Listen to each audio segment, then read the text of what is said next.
Magandang araw po, welcome po sa aking channel, Love9 TV. Katalasasan po, meron po ba kayong mga properties na napapabayaan or non-performing assets? Plan nyo yung ibenta, pero wala kayong oras pagbenta nito. Kung ito'y pagkakatiwala nyo po sa amin, tawag lang po kayo sa aking numero, usap po tayo, gawa ko po ng video for free. Yes, libre po, wala po kayong babayaran. Tutulungan pa namin kayong mabenta ang inyong property. Kami na po bala sa marketing, sa boosting or paid ads. Even sa tripping, hindi na po kayo mapapagod sa pag-entertain ng mga buyers. Kami na po bala sa lahat. Tawag lang po kayo. Nandito po tayo ngayon sa Mindez, Cavite kung saan meron po tayong bagong video presentation, isang residential farm resort. May total lot area po ito na 3,142 square meters. Meron po itong main house na may 6 bedrooms, 4 toilet and bath, 6 carport.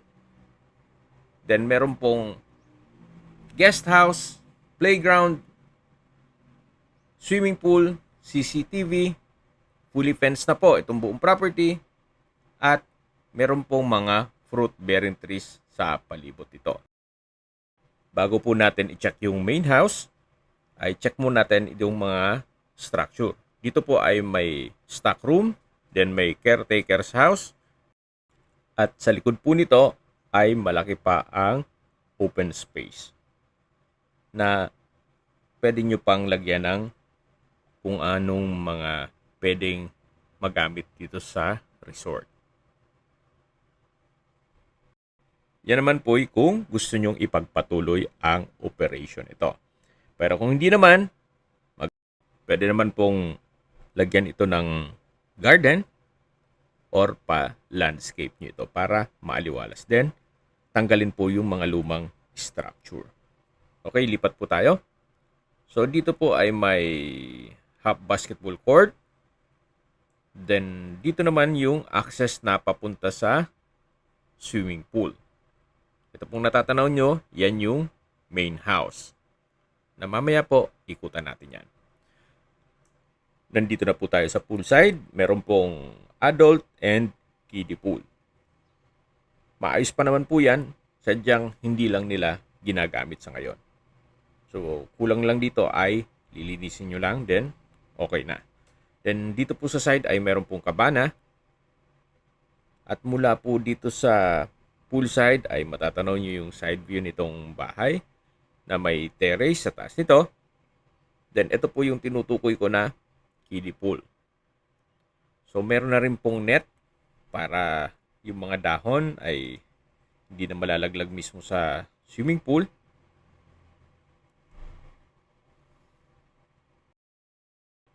Ito po pala yung side view nitong bahay. Naka-brick stone ng itong lower part. Then sa taas, maayos naman ang pintura. So far, wala naman po kayong ipapagawa dito. So, konting ayos lang nitong mga landscape. Balik po ulit tayo dito sa half basketball court. Then yan po yung guest house. At meron pong another structure dito na entertainment area.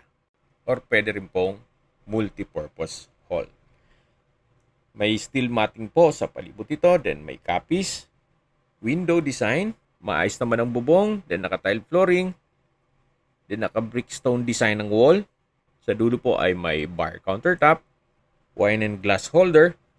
May pass-through window dito po sa kitchen area. So malaki naman ang espasyo nito. Sa ngayon may mga kagamitan po at hindi natin mapasok ito. Then may billiard table. At lalabas po tayo. Yan po ulit yung guest house.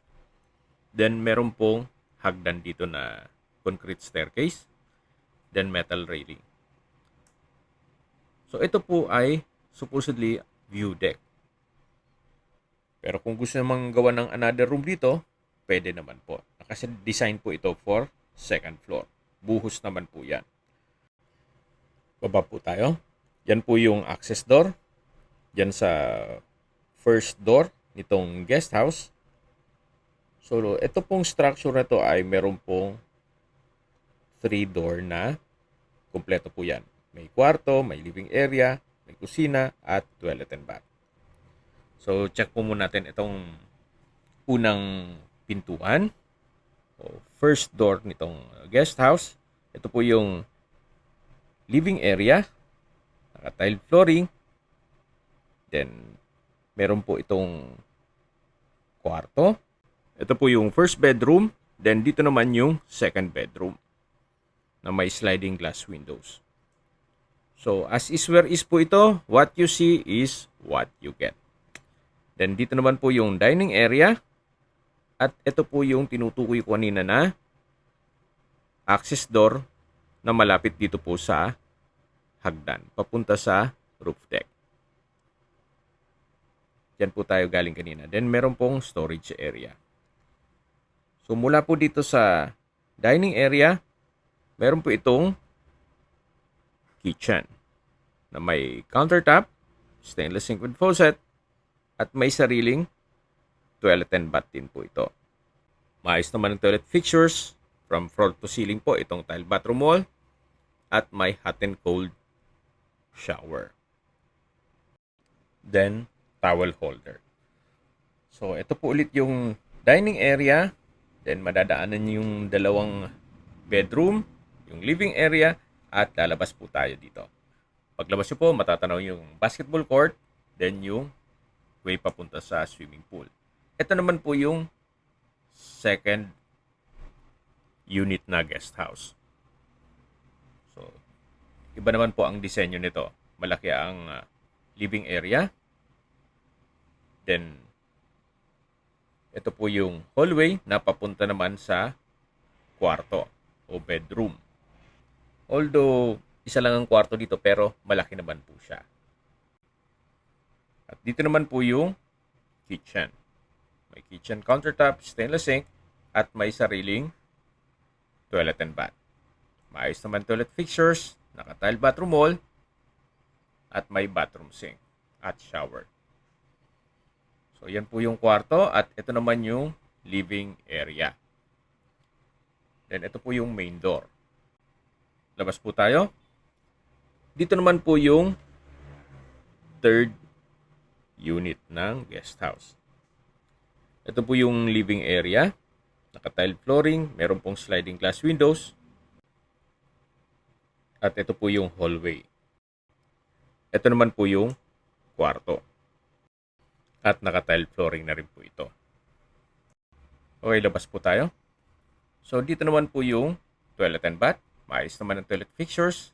May bathroom sink, water closet, naka-tile bathroom wall, at may shower. Lipat po tayo dito sa kabilang side nitong third unit. May access door po ito na papunta naman sa kitchen. Medyo pagawain na po itong kitchen cabinet. At dito naman po ay may steel gate na may access naman po ito papunta dun sa harapan mismo ng guest house. So, yan po yung perimeter fence. Paikot po yan sa buong property. At mula po dito ay matatanaw na natin ang swimming pool at yung main house.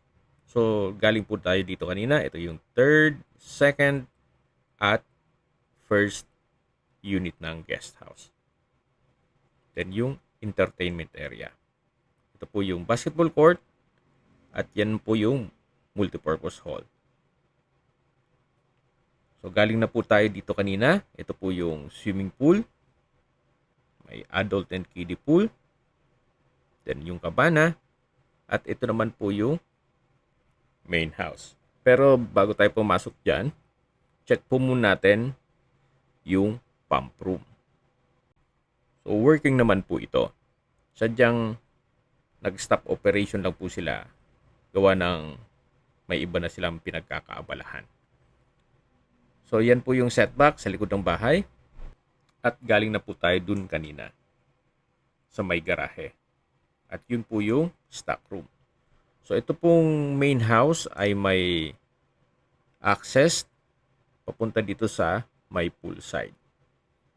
Yan po, tunghayan nyo po ulit itong swimming pool. Bago tayo pumasok sa loob, ay check natin itong kubo. Ito namang pong kubo ay May screen na sa palibot ito. Then may aluminum screen door. So far, maayos pa naman. At pati bubong nito. May dalawa pong access door. Itong kubo. Ito po yung pangalawang pintuan. At dito naman po yung entertainment area na galing na tayo dyan kanina. Then dito po ay meron pong garden. So, pwede po kayo mag-alaga ng ibon dito. Actually, tinanggal lang nila yung mga alaga nilang mga hayop dito.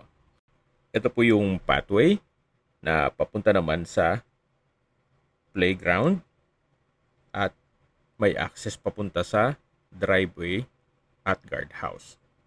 Ito po yung playground. Then, dito po sa likod ko ay yung mismong driveway mula sa main gate. Para po sa mga nag-skip ng video, ito po yung para sa inyo. Ito pong property ay nasa Mindes, Cavite. May total lot area po ito na 3,142 square meters. Meron pong adult at kiddie pool. May main house na may 6 bedrooms, 4 toilet and bath, at meron pong guest house na 3 units. Check na po natin itong main house. Nandito po tayo sa porch. At tungkol naman dito sa mga antiques na kagamitan, ay wala pong nabanggit kung kasama po yan. Pero kung maibigan nyo po, pwede naman nating i-negotiate yan. So, ito po yung main door. May aluminum screen door. Then, French door design. Ito po yung receiving area. Naka-high ceiling. Then, sa dulo po ay may sliding glass window. Dito naman po yung living area o salas. Meron po siyang glass windows. Then, tile flooring. Maayos pa naman itong pintura ng ceiling at wall at high ceiling din po siya. So, ito naman po yung first bedroom. Kung meron man po kayong PWD or senior citizen sa pamilya, ito po yung para sa kanila. Naka-ceiling cove design, may glass windows. Then, meron na rin pong wardrobe dito sa may pintuan. Then, naglagay po sila ng countertop para hindi na nga pumunta naman sa mismong kusina. Then, sa taas po ay may wall-mounted cabinet. At dito naman po sa harapan nitong countertop ay meron pong common toilet and bath. Naka-aluminum bathroom door. Maayos naman ang toilet fixtures. At ito po yung naka-tile bathroom wall. Palitin na rin po ang vanity mirror. At dito naman po yung curved stairs. At yan po yung second bedroom. Then sa ilalim po nitong curved stairs ay meron pong spasyo na pwedeng gawing understair storage. So may mga kagamitan po sa loob, hindi natin mapasok. At dito naman po yung pangalawang living area. Then ito po yung double wooden door na may security grill. Ito po yung kaninang pinakita ko sa inyo na may access papunta naman dyan sa swimming pool. Okay, balik po ulit tayo dito sa pangalawang living area. Napakaganda po ng disenyo nitong ceiling. At mula po dito ay check natin yung formal kitchen. Meron po itong kitchen countertop, kitchen window, then naka-tile flooring, may wall-mounted kitchen cabinet and drawers, at storage ng kitchen utensils. Dito naman po ay may common toilet and bath. At sa tapat po nito ay yung maid's room. Pero sa ngayon, ginawa po nilang stock room. Kaya punong-puno po ng mga kagamitan. Dito naman po yung dining area. Then meron pong ceiling fan sa taas ito. At may access door papunta sa garahe. Then yan po yung another bedroom. May natutulog. Hindi natin mapasok ito. So ito po yung tinutukoy ko na access door na papunta sa covered carport. Naka-brickstone ang flooring, then maayos ang bubong. Actually, galing na po tayo dito kanina. So, balik po ulit tayo dito sa dining area. Yan po yung maid's room. Then, ito po yung formal kitchen. Ito po yung living area.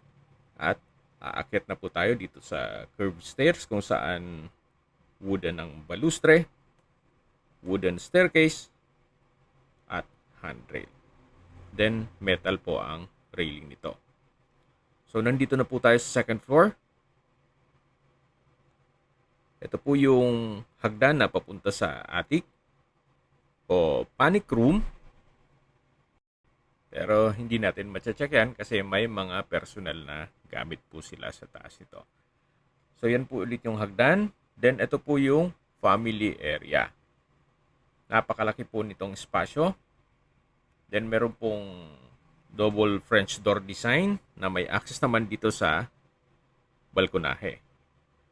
At mula po dito ay matatanaw naman ang adult and kiddie pool. So, ito po ulit yung family area. Check po natin itong mga kwarto. Yan po yung first bedroom. Naka-solid wood door. Then, sa spasyo, malaki po. May dalawang sliding glass window. Meron pong from floor to ceiling na wardrobe o wooden wardrobe. Then, ito pong sliding glass window ay matatanaw naman dito yung poolside. Okay, balik po ulit tayo dito sa loob. So, mula po dito sa first bedroom, meron pong access door para hindi na umikot papunta sa common toilet and bath. So, ito po yung shower area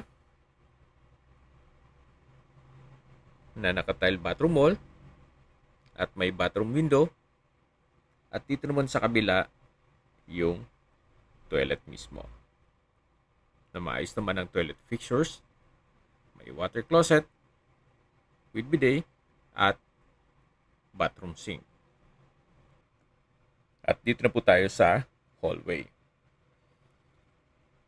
So, yan po yung family area at yan yung first bedroom.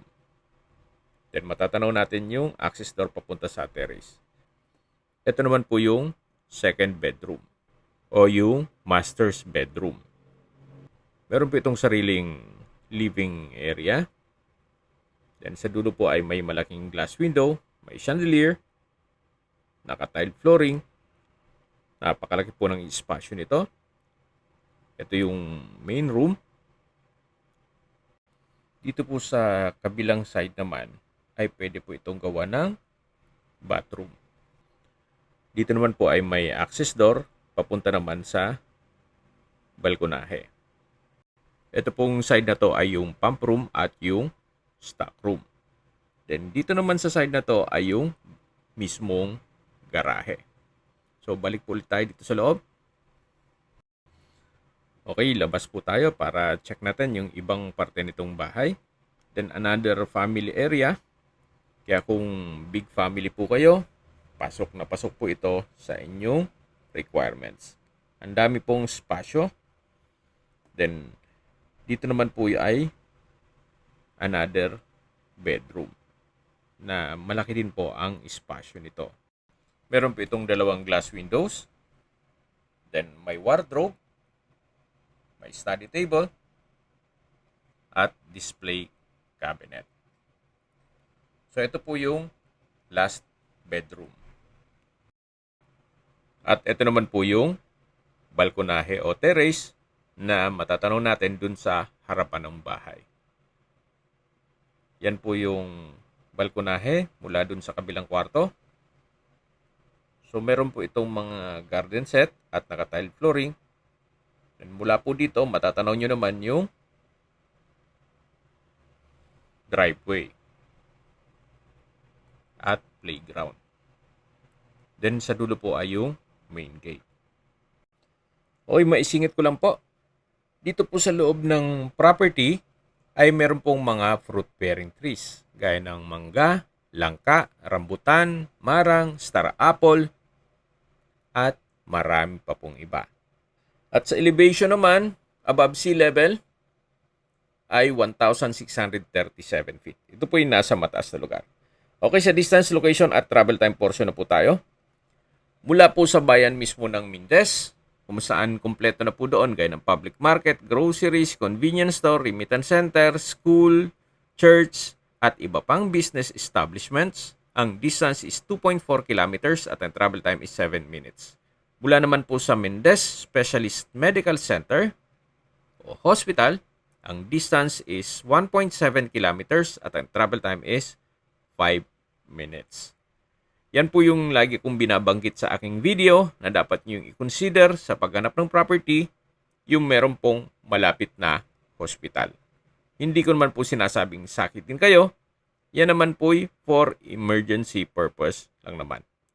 At mula naman po sa Mindez Crossing, ang distance is 5.1 kilometers at ang travel time is 11 minutes. Kung manggagaling naman po sa Tagaytay, ang distance is 9.8 kilometers at ang travel time is 19 minutes. Mula naman po sa Tagaytay Bypass Road, ang distance is 4 kilometers at ang travel time is 10 minutes. Kung manggagaling naman po sa Manila o sa airport, ang distance is 71 kilometers at ang travel time is 1 hour and 39 minutes. Okay, sa presyo na po tayo. Binebenta po ito ni owner sa halagang 29 million pesos net. Ibig kong sabihin, si buyer na po ang sasagot sa lahat ng taxes at expenses with regards to documentation. Kung may mga katanungan po kayo, tawag lang po kayo sa aking numero. At sa mga kababayan naman natin, nasa ibang bansa, meron po akong Telegram. Sa mga iPhone user naman, may iMessage. Meron din pong Imo, Skype, Viber at WhatsApp. Same number lang po, 0917-316-3399. Sa mga nagtatanong naman po ng aming Facebook, meron po kaming Facebook page na Nov9 TV at Facebook Reels Video. Meron din pong TikTok at Instagram. May ibang YouTube channel po kami na The Nov9 TV channel at Nov9 TV Listings. Sana po naibigyan nyo ang video presentation. Paki-like and subscribe na lang po sa aking channel para ma-update din po kayo sa aking future listings. Kung sakali po hanap nyo yung mas malaking sukat na lupa, meron din po kami ibang listings na pwede nyong pagpilian. Huwag po kayo mag-atubiling tumawag sa amin, then let us know your budget para malaman namin kung anong property pwede naming alok sa inyo. Sa lahat pong viewers, subscriber at nagtiwala po sa amin, salamat po sa suporta. Ingat po kayo lagi at yung pamilya. Maraming salamat po.